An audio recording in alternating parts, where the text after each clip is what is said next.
ter a honra aí de ouvir, né, o Dr. Marcos Desaune, ele que é jurista, autor da Teoria do Desvio Produtivo do Consumidor. Por favor. Bom dia a todas e a todos. É uma honra muito grande estar aqui na Câmara dos Deputados, a convite desta Comissão de Defesa do Consumidor.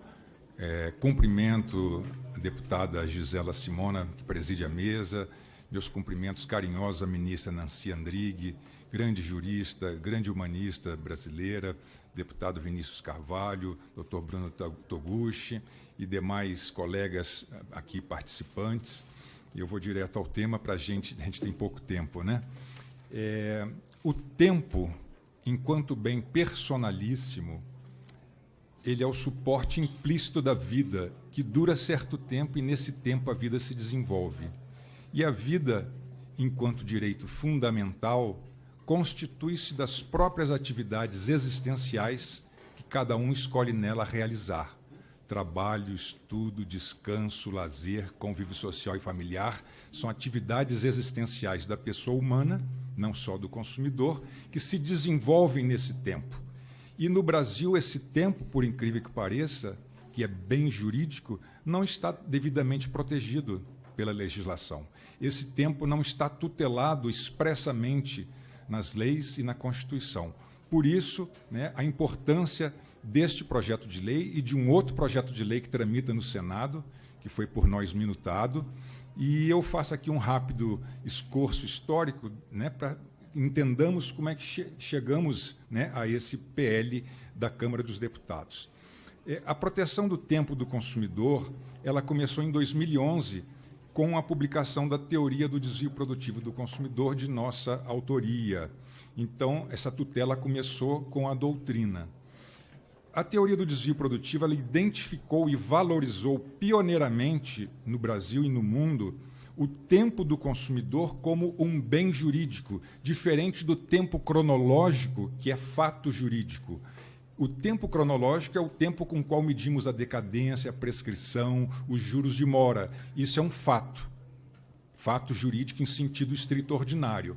O tempo duração, tempo de vida das pessoas, ele não é um fato, ele é um bem jurídico que não está expressamente tutelado. Daí a importância de trabalharmos ele aqui. Então, a teoria identificou isso com sua publicação em 2011. E, a partir da sua publicação, iniciou-se uma transformação gradual da jurisprudência nacional, que ficou conhecida como a jurisprudência do mero aborrecimento, né? Porque ela é baseada no argumento do mero aborrecimento. Em dezembro de 2002 e 2022, portanto, há quase um ano, eu fiz uma última pesquisa quantitativa de jurisprudência para verificar como é que estava o avanço da aplicação da teoria pelos tribunais brasileiros. E identifiquei, há um ano, que já havia mais de 45 mil acórdãos de todos os tribunais estaduais, do Distrito Federal, regionais federais e do STJ, aplicando expressamente a teoria. Não sei se para conceder ou para negar danos morais em sentido amplo, mas ela vem sendo amplamente debatida e citada na jurisprudência. E os acordos mais emblemáticos são da querida ministra Nancy Andrighi, né, de sua relatoria, lá no Superior Tribunal de Justiça. Mas o que diz essa jurisprudência dita, né, do mero aborrecimento? Eu abro aspas aqui. Só deve ser reputado como dano moral a dor, o vexame, o sofrimento ou a humilhação que, fugindo da normalidade, interfira intensamente no comportamento psicológico do indivíduo. Mero dissabor, aborrecimento, mágoa, irritação ou sensibilidade exacerbada estão fora da órbita do dano moral, porque tais situações não são intensas e duradouras a ponto de romper o equilíbrio psicológico do indivíduo. Fecha aspas, para uma decisão de 2009 do Superior Tribunal de Justiça, citando expressamente o ilustre querido desembargador e autor Sérgio Cavalieri Filho. Vejam, esse entendimento já ultrapassado de que dano moral seria isso, né, ele vem sendo reproduzido indiscriminadamente na jurisprudência brasileira para quaisquer situações. inclusive quando o bem jurídico lesado não é a integridade psicofísica que poderia levar a um aborrecimento, a um dissabor, a outros sentimentos negativos, mas naquela situação, às vezes, o bem jurídico lesado é o tempo.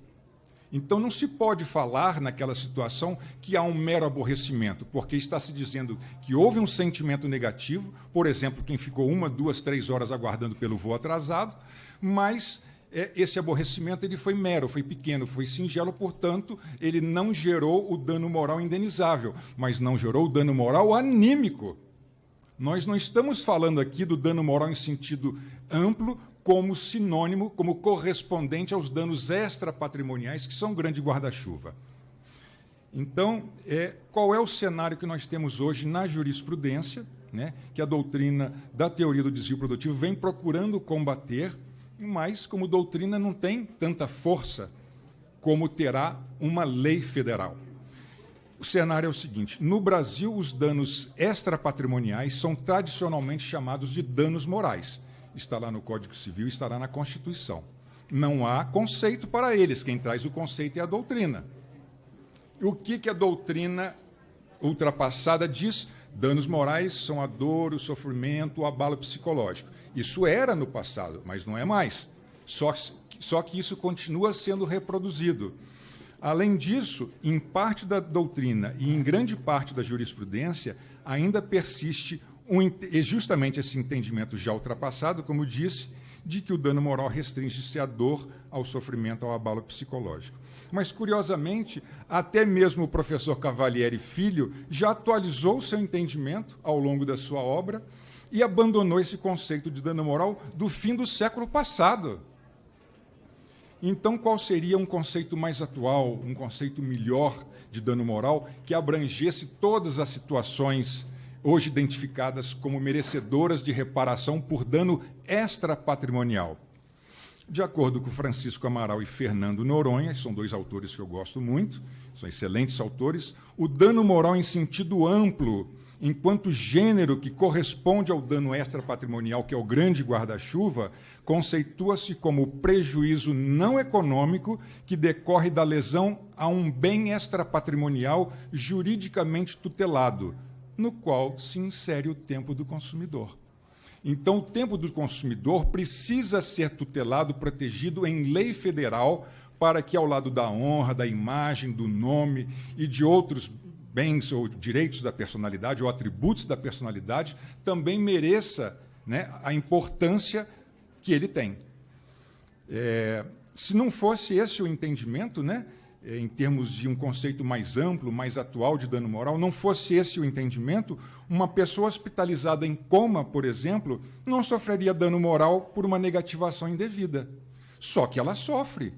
Ela está em coma no hospital, nesse exemplo ela vai se recuperar, e sofreu uma negativação indevida, né? Houve uma negativação indevida e ela sofreu um dano moral por lesão a qual bem jurídico? A sua honra objetiva, chamada popularmente de imagem. Então, vejam, o que é um dano? Dano é o prejuízo decorrente da lesão a um bem jurídico. Para se verificar onde existe um dano patrimonial ou extrapatrimonial, temos que verificar o bem jurídico atingido, o bem jurídico lesado. Quem aguarda de maneira excessiva por atendimento em qualquer situação, não é só em banco, né? É no aeroporto, é na rodoviária, é no hospital, é em consultório, os mais diversos locais e estabelecimentos. Quem espera demasiadamente por atendimento, né, sofre lesão ao seu tempo e não à sua integridade psicofísica. Por isso que essa jurisprudência chamada do mero aborrecimento, que acaba se enquadrando em todas, né, acaba sendo aplicada para todas as situações, ela está equivocada. Essa é a conclusão, inclusive, da teoria do desvio produtivo.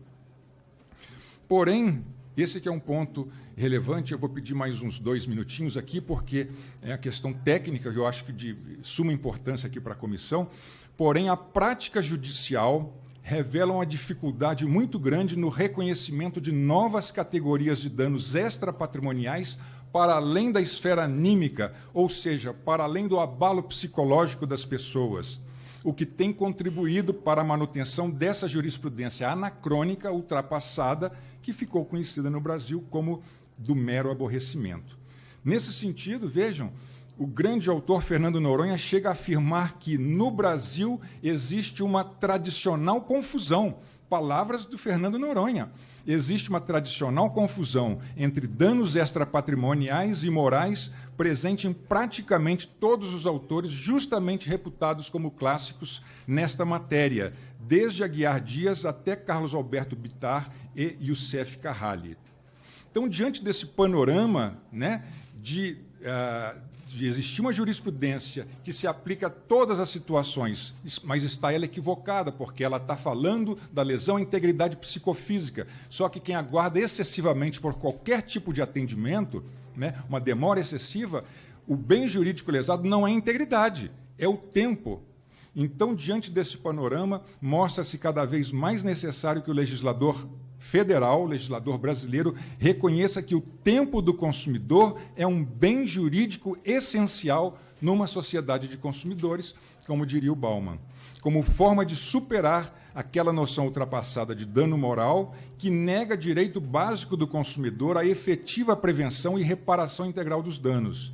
Ou seja, a positivação do tempo do consumidor como um bem jurídico mostra-se a cada dia mais necessária para se conferir efetividade ao princípio da reparação integral dos danos e a defesa do vulnerável, a defesa do consumidor.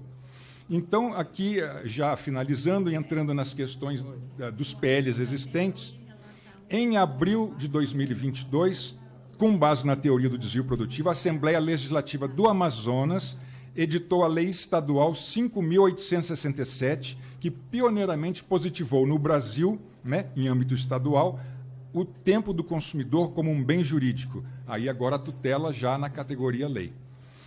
4 meses depois, em agosto de 2022, também com base na teoria do desvio produtivo do consumidor, o deputado federal Carlos Veras, a quem eu cumprimento efusivamente, propôs este PL 1954, que ora debatemos, também para tutelar o tempo do consumidor, só que agora no âmbito federal. E 3 meses depois, em novembro de 2022, a partir de uma minuta sugerida por um grupo de estudiosos, por mim coordenado, esse grupo foi por mim coordenado, o senador Fabiano Contarato, meu conterrâneo do Espírito Santo, propôs o PL 2856 com o mesmo objeto do PL 954, que é o que debatemos hoje, porém com um texto bem mais conciso e bem mais objetivo. Esse PL do Senado tem apenas 6 artigos. 6 artigos. E, nesse ponto, eu faço uma observação. O PL 954, que aqui tratamos, ele tem grandes méritos e ele traz grandes e importantes avanços, né? A tutela do tempo do consumidor, que é a tutela do tempo da pessoa humana. Porém, no meu entendimento, o PL 954 ele é extenso demais, ele entrou em especificidades desnecessárias e, com isso, ele pode criar, e possivelmente irá criar, né, atritos, arestas e dificuldades na sua tramitação e no seu avanço nessa casa legislativa. Então, eu queria, voltando aqui, diante da grande repercussão nacional, só seguindo para concluir, que o PL 2856 teve à sua época, que foi alvo de algumas poucas, mas importantes críticas, que é o PL do Senado, né? O professor Alexandre Freitas Câmara, grande jurista, grande processualista, fez um artigo com críticas relevantes. Em setembro passado, eu debati esse tema com o professor Alexandre Câmara, na OAB-RJ, e, em seguida, nós revisamos juntos, eu, o professor Alexandre Freitas Câmara, a professora Laís Bergstein, entre outros juristas especialistas nesse tema, revisamos o PL do Senado, fizemos mínimos acertos, mínimos ajustes nele, e eu queria pedir, então, aqui, eu mandei um vídeo em que o professor Alexandre Câmara tem 1 minuto e meio, ele expõe a opinião dele sobre esse PL, que eu gostaria de sugerir, deputado Russomano, deputada Gisela, deputado Vinícius Carvalho, queria sugerir como um substitutivo que o PL revisado do Senado, né, servisse de substitutivo ao PL 954, porque traz um texto objetivo, conciso, com 6 artigos apenas. E aí, para finalizar, eu peço para tocar o vídeo do professor Alexandre, e depois, se puder disponibilizar no telão, esse PL. Ô, Lília, nós temos como passar o vídeo, Lília? Temos? Eu mandei antecipadamente. Tem 1 minuto e meio o vídeo, é muito curto.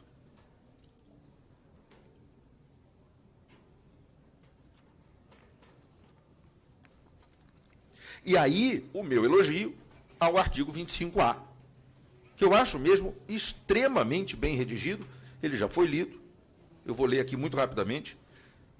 O tempo, vejam, sem qualificações, o tempo é bem jurídico essencial para o desenvolvimento das atividades existenciais do consumidor, sendo assegurado o direito à reparação integral dos danos patrimoniais e extrapatrimoniais decorrentes de sua lesão.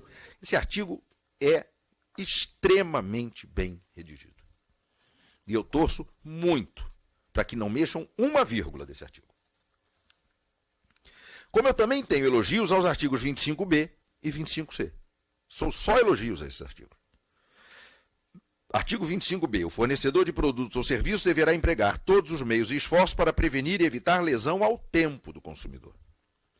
25C. As condutas do fornecedor que impliquem perda indevida do tempo do consumidor são consideradas práticas abusivas. E eu gosto muito aqui do perda indevida. Porque algum tempo a gente vai perder. Então, tenho muitos elogios a esses artigos 25B e 25C. Gosto muito do parágrafo único, porque ele positiva a solução de um problema que é dessas mensagens que a gente recebe reiteradamente, seja por SMS, seja por telefone, enfim, né? Sem que tenham sido autorizadas ou depois de ter havido a manifestação expressa de que não se quer mais receber aquilo. Então, até aí, só elogios. Mas eu volto a dizer, esse é um projeto de lei extremamente importante e que, aprimorado, poderá trazer excelentes resultados para a proteção do tempo das pessoas.